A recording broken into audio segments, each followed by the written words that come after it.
Grass types are some of my personal favorite Pokemon, and I feel like they're massively underappreciated in the community. So today, I'm gonna try to beat a Hardcore Nuzlocke of Pokémon Emerald with only grass types. This means that if a Pokemon faints in a battle, it's dead forever, and I can only capture the very first grass type I find on each route. So every encounter matters, especially with the extra Hardcore Rules set. Not only that, but the gym leaders in Hoenn are insanely tough for it. But we do at least have some cool possible encounters that I'm very excited to try out. So after naming myself Siren, the story begins as I step out of the back of a moving truck that my mum has shoved me into. It must be tiring riding with all things in a moving truck. Yes, Mom. With us moving back in the Hoenn region for the promise of economic prosperity, my dad has taken a job as the gym leader of Petalburg City, leaving my mom and I to completely unroot our lives and settle in a few towns over. Thanks for the help, guys. I then heard Professor Birch screaming outside, so I assume he's being put in the back of a truck by my mom as well. But it turns out he's being attacked by a wild Zigzagoon, so I quickly rectified that by stealing one of his Pokemon. And for once, we will actually get to keep our starter, as we picked the grass-type Trico. Honestly, all three Hoenn starters are amazing, but Trico's the first one I picked back in the day, so I got a little attachment to it. Anyway, after repeatedly pounding the Zigzagoon, I decided to check out our newly caught Superman, who ends up having an impish nature, plus defense and minus special attack. That's not the worst, I guess. Continuing our journey, I made my way to Route 103, where we have a battle with our rival May.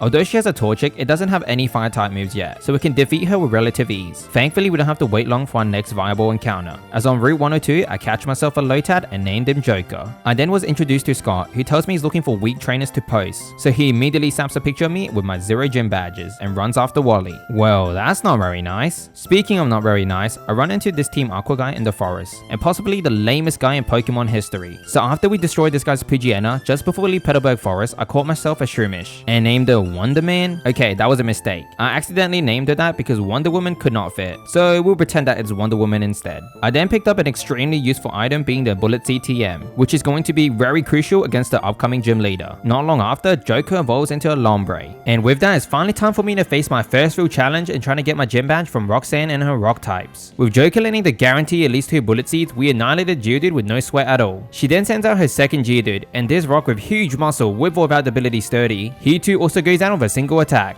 forcing her to bring out her last Pokemon, Nosepads, who has a considerably high special defense of approximately 90 in comparison to Geodude's puny 30. Therefore, we cannot defeat her with one move as she landed the Rock Tomb, which reduced our speed, also triggering her Oran Berry due to low health. Nosepads then outspeeded us and used Block, preventing us from switching Joker out now. And unfortunately, we only landed 2 Bullet Seed, hence not being able to take her out, allowing her to utilize a potion not once, but twice. But with us withstanding the pathetic tackle, we finally managed to defeat the Nosepads with a finishing attack. Thus, we beat Roxanne and obtained the Stone Badge. As we go outside, we meet the same dork from before as he run into Team Aqua once again. However, this time, the Aqua Gun has stolen both Devon Goods and Mr. Briney's Pico, but we get them both back by telling him that stealing is bad. I then to go to Deerfoot Town after talk to the ever so grateful Mr. Briney, who decides to take me on his boat. Let's go! Dad, now's not exactly the right time to make up for being a terrible father. Hello, there's so much wind here, can't hear you. So after enjoying the rest of my amazing voyage across the sea, Superman reaches level 16, so he evolves into Grovyle and gets Fury Attack.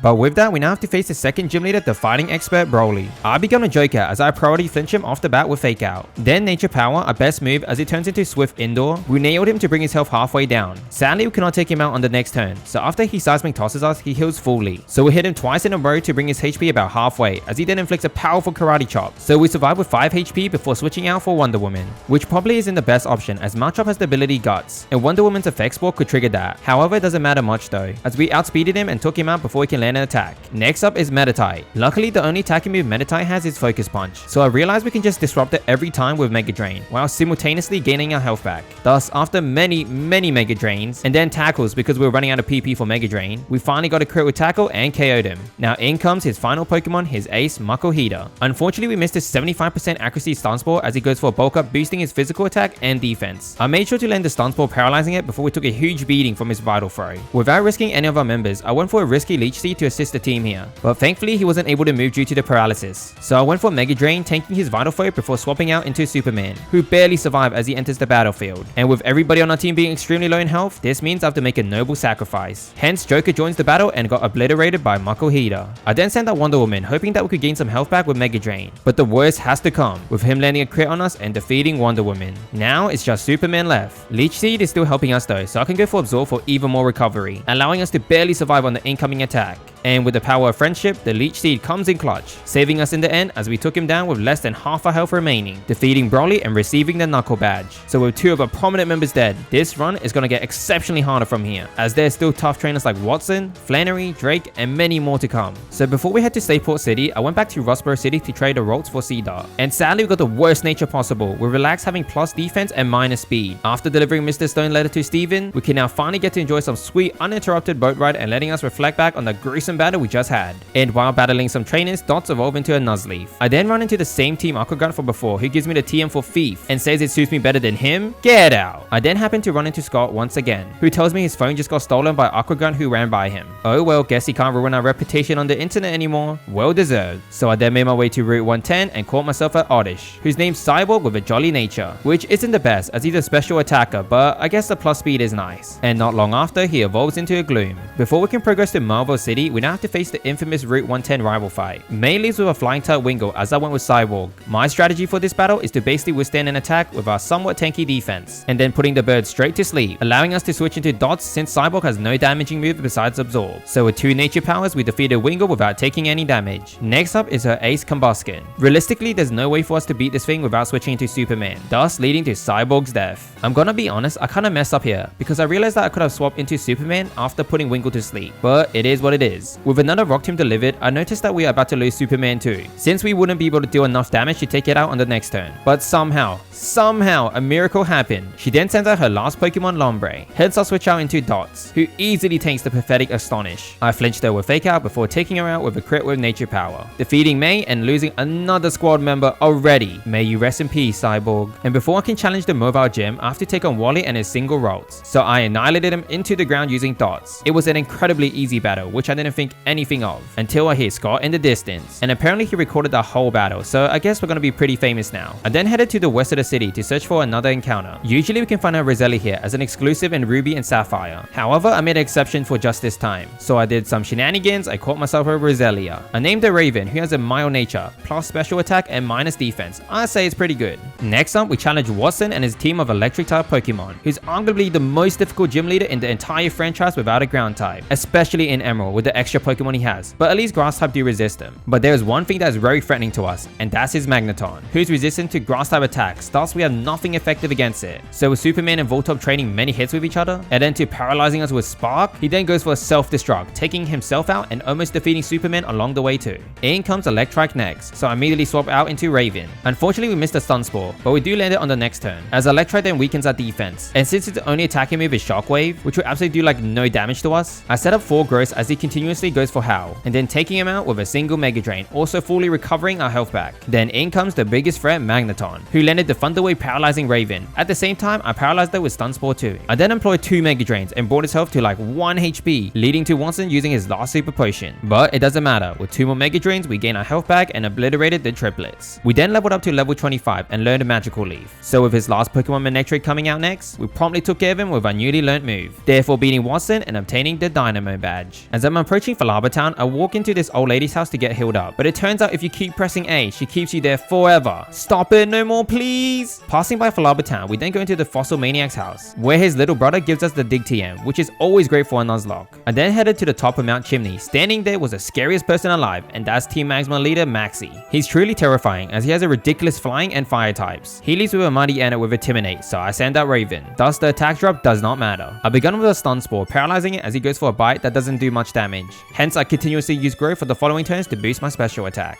And from there the rest is history, with Mighty Anna getting his life drained away. Camera Up is next, he goes down with a couple leaves thrown at him. Following is Zubat, but since he's quad resistant to grass type attacks, he survived the Magical Leaf and inflicted a wing attack. However, one more attack, he got demolished. So after defeating Maxie on Mount Chimney, it's time for the fiery showdown against the 4th gym leader Flannery. And this battle is certainly one of the hardest battles. So with us missing the 55% accuracy Grass Whistle, I thought we were dead meat. But thankfully she didn't go for an overheat, surviving the magnitude and then landing the Grass Whistle on the following turn. And with normal fast asleep, this allows me to employ 3 Grows, boosting our special attack before taking out the normal with a single Magical Leaf. Slugma is up next, and she too also gets destroyed with some leaves flicked towards her. Flannery then sends out Camera Up, and obviously this big camel cannot resist the leaves, hence choking on them and fainted. And finally her ace Pokemon Torkoal, and somehow we managed to land another Grass Whistle. So we got 2 Magical Leaves in, brought her health to the danger zone before she utilized her first Hyper Potion, as I inflicted another attack. Then the worst has approached us. us, with her waking up, but fortunately she missed the overheat. I cannot be any happier, and with the last hyper potion being used, I was actually planning to use another grass whistle, but that would be too risky due to the low accuracy. Thus I went for another magical leaf before going down to overheat. So in comes Superman to the rescue, and with no more healings left for her, Torkoal's almighty defense is useless against us now, outspeeding the Turtle Dig and avenging Raven's honorable self-sacrifice. With Flannery defeated, we unlocked the heat badge. Exiting the gym, Maiden rewarded us with the go goggles, and funnily enough, this is actually going to open 2 more encounters for us as we enter the desert of Route 111. I realized that the Mirage Tower was here, so I immediately head up to the top and snatch the root fossil, leading to the entire place to collapse. Not only do we get that, but since the Mirage Tower is technically a distinct area in this game, we can also get another encounter in the sand. And here we found ourselves a Cacnea, who I named Batman. I then made my way to Rossborough City to revive the root fossil into Flash the Laleep with a neutral nature. This is actually my first time using a Laleep, so let's hope this goes well. Next up is a straight shot back to Peterburg City to face off against my father Norman for badge number 5. He actually has a Pokemon whose base stat match those of Groudon and Kyogre, but with us landing 2 Leaf Blades in a row, we easily defeated his first Pokemon Spinder. He sends out Vigoroth next, so I switch into Flash and taking the incoming slash, which was also a crit. And since Flash is pretty bulky, I used Confuse Ray and then Ingrain to basically stall the battle, gaining some health back while simultaneously spamming Acid to potentially reduce his defense while dealing out some pretty pathetic damage. Unfortunately, my plan didn't work out the way I wanted, because after many attacks going back and forth, I then realized that I couldn't switch out because of Ingrain, which is possibly the dumbest play I made in this run. Therefore, we lost Flash before taking out his Pokemon. Thankfully, with Superman out onto a field, a single attack without a doubt demolishes the Vigoroth. Lionloon is next, and with 2 Leaf Blades landing and him missing the belly drum, he goes down too. Lastly, Norman has Slacking, and this thing is super scary with his legendary stats. But after critically thinking for a very long time about what to do, I then noticed I can just keep using Dig, as it technically bypasses Triant if you can outspeed it. So we go underground on his attacking turn, and then he can't attack us when we're back up again. Thus I exploit this and hit him with consecutive digs before taking him out with a finishing Leaf Blade, slaying my father and asserting myself as man of the house. I then made my way to Route 119, where we found a final viable encounter of the run, and that's Shazam the Tropius. And he has a mild plus special attack and minus defense nature. Not bad at all. And for what's up ahead, I realized that Shazam might just be perfect. So with us battling our best friend May, who hasn't caught a single new Pokemon, I sweep through her entire team just using Shazam. With Growth and Magical Leaf combined, and with Shazam pure bulk, we were able to take down her Pelipper. Combusken is next, and with her going for a Sand attack, which is no effect against a guaranteed hit move, we destroyed him and even flexed on him by getting another Growth in, hence destroying the Lombre after he flinched us with Fake Out. After May jets off on her bike, I run into Skull once again, who asked me for her number. I'm out. Before we take on Renona though, I picked up a Leaf Stone and evolved Dots into a Shiftry at last. Not long after, Batman evolves into a Cacturne.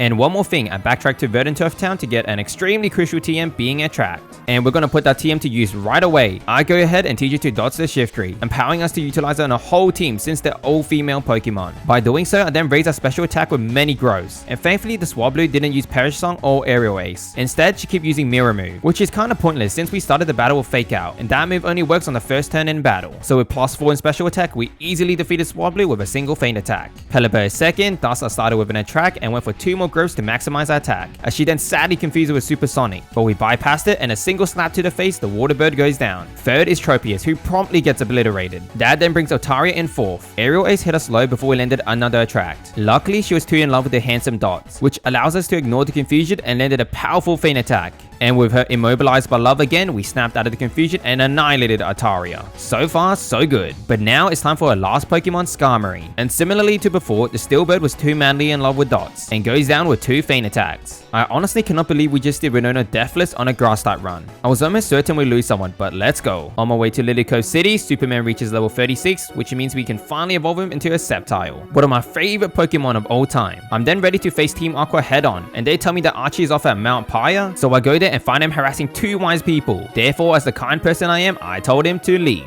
And he agreed. This woman then thanked us by giving us the item that controls legendaries that have the power to alter the entire earth. Mwahaha. On Route 123, we meet this girl who says, Do you have any grass Pokemon? You like grass Pokemon too, don't you? And never before have I given such a resounding yes. This was evidently the correct answer, as she gave us the Giga Drain TM. Although we don't have an encounter in the Safari Zone in here, there's an important TM Solar Beam. Very powerful indeed. I then go to Team Aqua's hideout to take take them on. And are you serious? I now have to go to a volcano? So I go for ulti magma base, and at the end we found Maxie, who then sets loose Groudon to dry out the entire Hoenn region, since he hates water. But I disagree with that, because I love swimming with the little fishies. Therefore, to demonstrate how much I love the water, I settled it with a Pokemon battle. Against Mightyena, I went with our special attacking Shazam to avoid the Intimidate. I then attempted a Whirlwind so it can hopefully bring out his camera, but instead was hit by the Confusion. Thankfully, the next turn we landed it, allowing us to switch into Superman. This is because Camera doesn't have any super effective move against us, granting us the opportunity to utilize Double Team to raise our evasiveness to prepare for the almighty battle against his Crobat. After we got 4 in, as he inflicted some damage with Takedown, I decided to make a move by employing some dig attacks, forcing him to use his Super Potion, and then finally we annihilated him. Then in comes Crobat, a huge threat, but with our superior evasiveness, we dodged the Confuse Ray and did our 2 Rock Tombs before taking a powerful wing attack. But anticipating that we'll go for a Super Potion, I go for another attack and brought his health to the danger zone. Although Rock Tomb has a 95% accuracy, I was too scared to use it, fearing that we might miss. Thus I went for a Leaf Blade instead, which did not defeat him. But fortunately, he missed the Air Cutter, so with a quad ineffective move, we destroyed Crobat. And with Superman being low against Mightyena, I switch into Dots, flinching him on the first turn with Fake Out, and then 2 feint attacks defeats him. I guess we convinced him that water is good now. Okay, Team Aqua, it's time. No way, stealing a ship now? Get back over here. I'll get you one day. Finally, they're gone. I'm just happy that I can go to Moss Deep City at last. It's time for the 7th Gym Leaders Tate and Liza, the Psychic Duo, but we also have a dynamic duo of our own, with all 4 of the Pokemon are weak to our typings, and almost none of their moves are super effective, and we can even resist Claydol's Earthquake too, which usually causes problems in double battles. Our main goal is to get rid of Xatu first, so he can't set up Sunny Day for Solrock, since it has Flamethrower, and that move will certainly one-shot us. Xatu went for Confuse Ray first, confusing Dots, but with Batman landing another feint attack, we destroyed him. Then in comes Solrock, so Dots avoided the confusion and immediately hits hard on it, which then causes the Citrus Berry to activate. But with Solrock going for a Sunny Day, this allowed Batman to annihilate it with a feint attack. Lunatone is out next, but because Lunatone only has psychic moves to damage us, which we're immune to, we can just kill Claydol first with the continuous double feint attacks. With Claydol gone, after many turns of stalling the battle with Hypnosis, we eventually beat up Lunatone, winning us the battle and receiving the Mind Badge. Are you for real? Maxie is back? I then run into Scott, who tells me that he doesn't care about the world's destruction. You heartless piece of...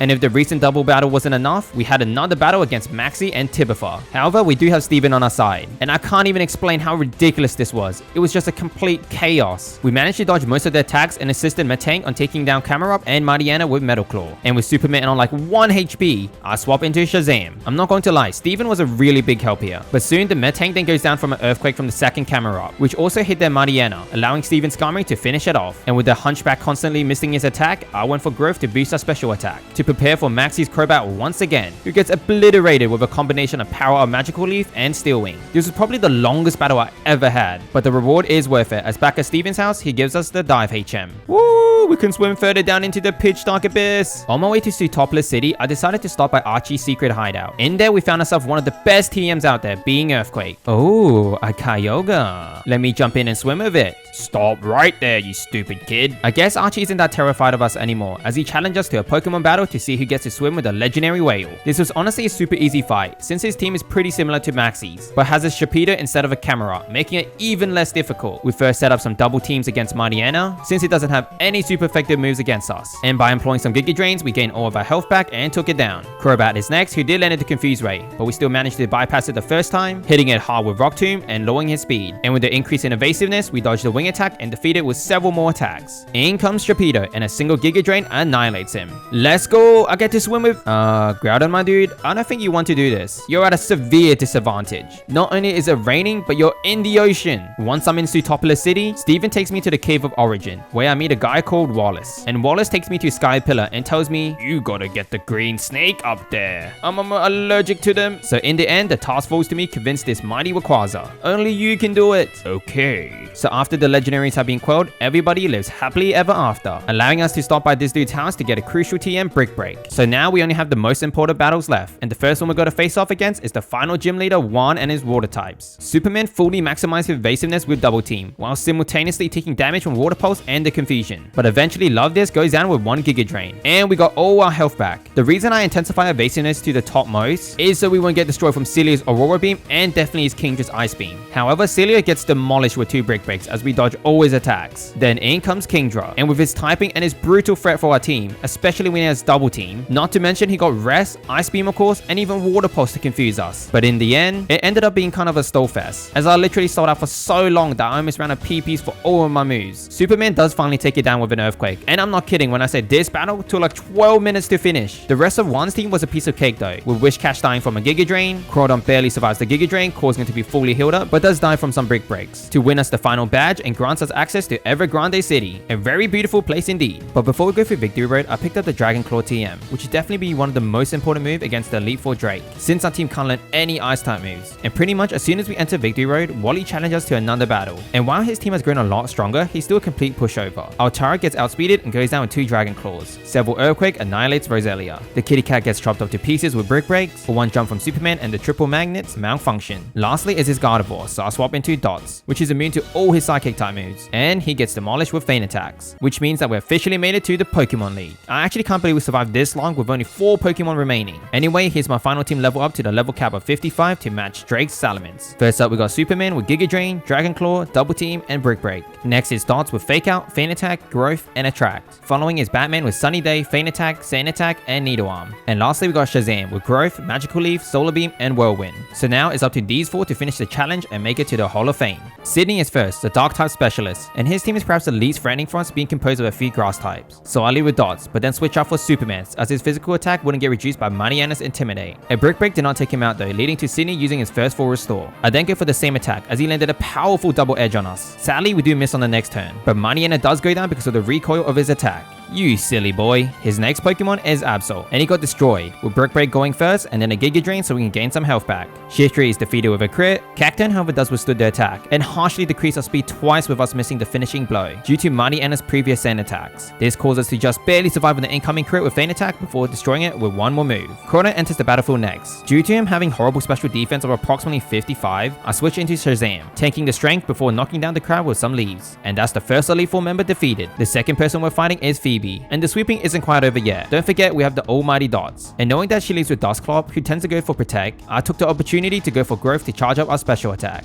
Not only that, with Dustclops being a female, this lets us use Attract. Sadly, we do get confused though. Also, she only has Shadow Punch to damage us. Thus, being a Ghost type move, we'll easily be able to withstand it due to being ineffective. And with the +3 in special attack, we one-shot Dustclops. And with no surprise, the rest of our team gets shadowed with a single Feint attack. And even taking out the one Pokemon Sableye that was even weak to it. Now we all understand why Shiftry is the GOAT of the Nuzlocke run. But the fun and games are all over now, as the third Elite Four is Glacier, the Ice type specialist. I honestly can't go over how many major trainers are super effective against us. So after Fury crafting like crazy, I use 3 Double Team first, since her only super effective move against Superman is Ice Bowl, but only has a base power of 30, which means it'll most likely not one-shot us. And the accuracy is already 90, but with us reaching the yellow bar, I decided to go for Giga Drain to achieve some health back, as she then goes for a full restore, hence I raise our evasiveness even more. Then 2 Brick Breaks were utilized to take her out, and the reason I didn't use Giga Drain is because of the low PP. Anyway, her next Celio dies from a crit, giving all of our health back. Now it's time for the nightmare of this battle, Wolverine. Thankfully, after damaging with Brick Break, she missed the Ice Beam not once, but twice, then gets defeated with another Giga Drain. Glalie comes on next, and him missing the Icy Wind directs to instant death, with us outspeeding it and employing 2 Brick Breaks. And the exact same unfortunate event occurs for the following Glalie, and finishing the battle. I'm generally surprised that we haven't lost anybody yet. But continuing, we now have to face the last Elite Four Drake, the Dragon Master. I am feeling very nervous, because the only Pokemon that has any effective move against these monsters is Superman with his Dragon Claws. Thus, our strategy for this battle is to maximize our evasiveness with double teams, as Shogun doesn't have any powerful attacks on us really. With our evasiveness through the roof, I then go for a Dragon Claw, which unfortunately did not take him out. And anticipating that full restore is going to be used, I went for Giga Drain, as a Dragon Claw without a crit won't defeat it. Drake then for some odd reason decided to swap out into the menacing Salamence, weakening our physical attack with his Intimidate ability, which is very annoying. But we then landed a brutal attack, bringing his health almost to halfway. Thankfully, he does miss the flamethrower the first turn, but he does hit it afterwards. Surviving with 46 HP, we annihilate him with one more attack. Flygon is next, who also has flamethrower. He also missed too, as I go for Giga Drain, so we should be able to tank another flamethrower. But the miracle occurs, with us landing a crit. Atara then comes in, and sadly he has the guaranteed hit move Aerial Ace. So we survived the first one before we managed to somehow pull another crit. We might possibly be the most luckiest person alive. Shogun then joins for another round and dies to a single attack. Lastly, there's Kingdra, who went for Dragon Dance instead of attacking move, allowing us to take it down with 2 Dragon Claws. I cannot believe Superman just pulled that off. What a miracle worker, honestly. This means that we'll have one fight ahead of us, one final fight to decide it all. It's time for the champion of the Hoenn region, Wallace. And as a water type trainer, you might think this would be very easy, but he's got things like part poison tentacle and part flying Gyarados too. Not to mention half his team has ice type moves. With my best plan in place, here goes nothing. He leads with a Wailord that has Blizzard. However, it does have a 75% accuracy, so I was forced to employ 6 double team and then 6 growth to be fully prepared for this. He only got a double edge on us, but with our special attack maximized, we obliterated the giant whale with a feint attack. And then in comes the beautiful Milotic, who has Ice Beam and very bulky special defense. Thus he survived attack twice with just 1 HP remaining at the end. So of course, a full restore was used. However, we do manage to take it down before he landed any Ice Beam on us at all. Tentacruel is next, who missed all his Sludge Bombs and goes down with 2 feint attacks. Ludicolo then joins the battle and he stood no chance with none of his move good against us. Following is Whiscash, and this thing survived the feint attack just barely, then employing Amnesia to sharply raise his special defense. So with our last PP for feint attack, I then utilized a move that I recently taught Dot, and that's Toxic instead of Attract, since there weren't any female on Wallace's team. With the Toxic landing, I then attempted to stall the battle by just using other moves which has like no effect anyway. But somehow we survived with 22 HP before the Whiscash dies from the poison. Now it's just the almighty Gyarados left, and without putting other members in risk, I got the Toxic in before Dots died from the Earthquake. You did great, Dots. A true MVP indeed. I then sent out Shazam to have a go, since Gyarados doesn't have any impactful move against us with our bulky stats, as the Snakefish then goes down to a powerful Solar Beam, winning us not only the battle against Wallace, but the entire run. Well, we did it. We beat a Hardcore Nuzlocke of Pokémon Emerald with only Grass type. And honestly, that made me think a lot. I'm very proud of our grassy crew. They really outdid my expectation. And I'd say Superman and Dots were the true MVPs, with huge honorable mention to Shazam. And yeah, that's it for me. So leave your suggestions for future runs in the comments below, and until we see each other next time, goodbye.